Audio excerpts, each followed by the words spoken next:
Hello అండి, నేను Sandhya. Welcome to my channel learn with Sandhya. పండగలకి, పూజలకి, అలాగే శుభకార్యాలకి మనం తప్పకుండా పులిహారాన్ని చేసుకుంటాం కదండి. ఎక్కువగా మనం చింతపండు పులిహార లేకపోతే నిమ్మకాయ పులిహార చేస్తూ ఉంటాము. ఈసారి రెగ్యులర్గా చేసే చింతపండు పులిహార కాకుండా ఆవపిండి వేసి పులిహార ట్రై చేయండి, చాలా టేస్టీగా ఉంటుంది. ఫ్రెండ్స్, ఇంకా ఎవరైనా ఛానల్ని సబ్స్క్రైబ్ చేసి ఉండకపోతే వెంటనే సబ్స్క్రైబ్ చేసుకొని బెల్ ఐకాన్ని ప్రెస్ చేయండి. ఆవపిండి వేయడం వల్ల పులిహారకి చాలా మంచి ఫ్లేవర్ వస్తుందండి. డిఫరెంట్ టేస్ట్తో చాలా బాగుంటుందండి. ఒకసారి తింటే మీరు అస్సలు వదిలిపెట్టరు. ఇంకా ఆలస్యం చేయకుండా ఆవ పులిహార ఎలా తయారు చేసుకోవాలో ఇప్పుడు చూద్దాం. ముందుగా మనం చింతపండుని నానబెట్టుకుందామండి. నేను ఇక్కడ 200 గ్రాముల వరకు చింతపండుని తీసి నానబెట్టుకున్నాను. నానిన తర్వాత ఇలా రసం తీసుకున్నాను. పోపు వేయడానికి ఇక్కడ నేను 10 నుంచి 15 ఎండుమిరపకాయలు తీసుకున్నానండి. 5-6 పచ్చిమిర్చి ముక్కలు, 3 టేబుల్ స్పూన్లు పచ్చిశనగపప్పు, 4 టేబుల్ స్పూన్లు పల్లీలు, కావాలంటే కొద్దిగా ఎక్కువ కూడా వేసుకోవచ్చండి, టేస్ట్ బాగుంటుంది. 2 టీ స్పూన్లు ఆవాలు, 2 టీ స్పూన్ల జీలకర్ర, కొద్దిగా కరివేపాకు, 3 టీ స్పూన్లు మినప్పప్పు. ఇప్పుడు స్టవ్ పైన ఒక ప్యాన్ పెట్టుకొని అందులో 5 నుంచి 6 టేబుల్ స్పూన్లు ఆయిల్ని వేసుకోవాలండి. నేను ఇక్కడ వేరుశనగపప్పు నూనె వేసుకున్నాను. పల్లీలను వేసుకోవాలి.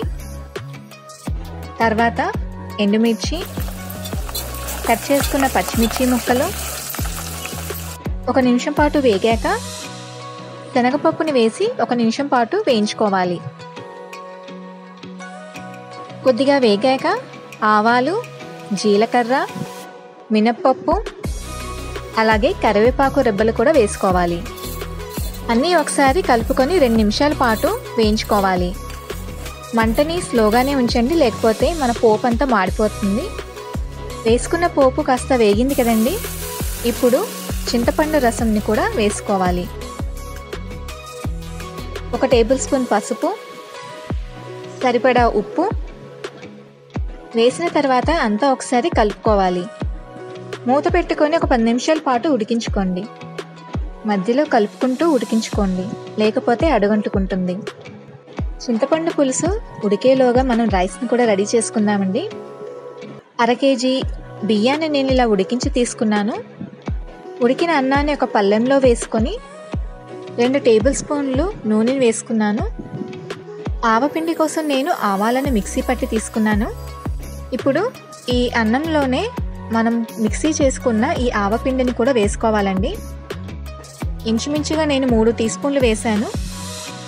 అన్నాన్ని అంతా సరిగ్గా కలుపుకోవాలండి, ఆవపిండి నూనె అంతా బాగా కలిసేలాగా. ఆవపిండిని మీరు టేస్ట్ చేసి కొద్దిగా అడ్జస్ట్ చేసుకోవచ్చు. ఒకసారి చింతపండు పులుసుని చూద్దామండి. ఇంచుమించుగా ఉడికిపోయిందండి, కాస్త చిక్కపడింది.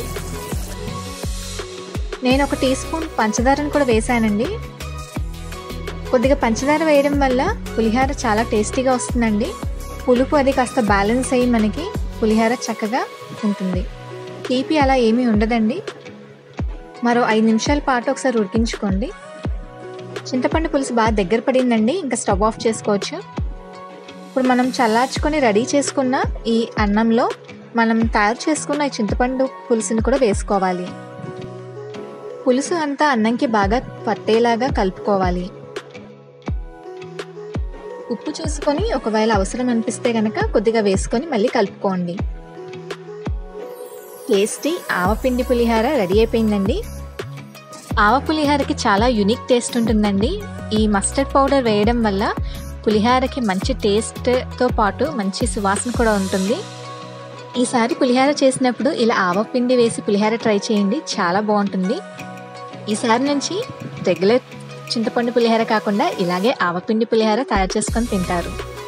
మీరు కూడా వెంటనే ఈ రెసిపీని ట్రై చేసి ఎలా వచ్చిందో నాకు మీ ఫీడ్బ్యాక్ని షేర్ చేయండి.